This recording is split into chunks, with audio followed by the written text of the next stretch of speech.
மகாநதி சீரியலில் விஜய் காவிரிக்கு பிறந்த விடிவு காலம். பெட்டி படுக்கை எடுத்துட்டு கிளம்பும் வெண்ணிலா. விஜய் டிவியில் ஒளிபரப்பாகி வருகின்ற மகாநதி சீரியலில் போலீஸ் ஸ்டேஷனில் இருக்கும் விஜய் எப்படியாவது வெளியே கூட்டிட்டு வரவேண்டும் என்று காவேரி குமரன் முயற்சி எடுத்து வருகிறார்கள். அந்த வகையில் குமரன் வெண்ணிலாவின் மாமா ஊருக்கு சென்று எப்படியாவது வெண்ணிலாவின் மாமாவை சந்தித்து பேசி நடந்து உண்மையை போலீசிடம் சொல்ல வைக்க வேண்டும் என்று போயிருக்கிறார். காவேரி ஹாஸ்பிடலில் இருக்கும் வெண்ணிலாவை சந்தித்து பசுபதிதான் மொட்டை மாடியில் இருந்து தள்ளிவிட்டார்.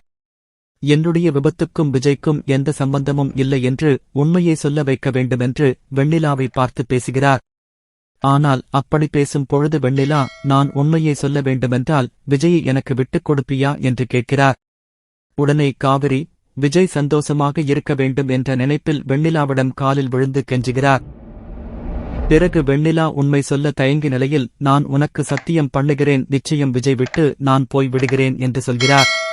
ஆனாலும் நம்பிக்கை இல்லாத வெண்ணிலாவுக்கு இன்னும் உறுதிப்படுத்தும் விதமாக வெண்ணிலா கையை காவேரி அவருடைய வயிற்றில் வைத்து, என் குழந்தை மீது சத்தியமாக சொல்கிறேன், விஜய் விட்டு நான் போகிறேன் என்று. அப்போதுதான் வெண்ணிலாவுக்கு அதிர்ச்சியாக தெரிகிறது, காவேரியும் விஜயும் சந்தோஷமாக வாழ்ந்து வந்திருக்கிறார்கள் என்று.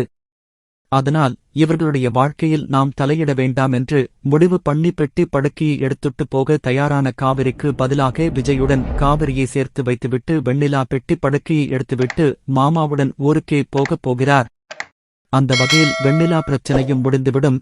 வெண்ணிலவை தள்ளிவிட்ட குற்றத்திற்காக பசுபதியும் ஜெயிலுக்கு போய்விடுவார்.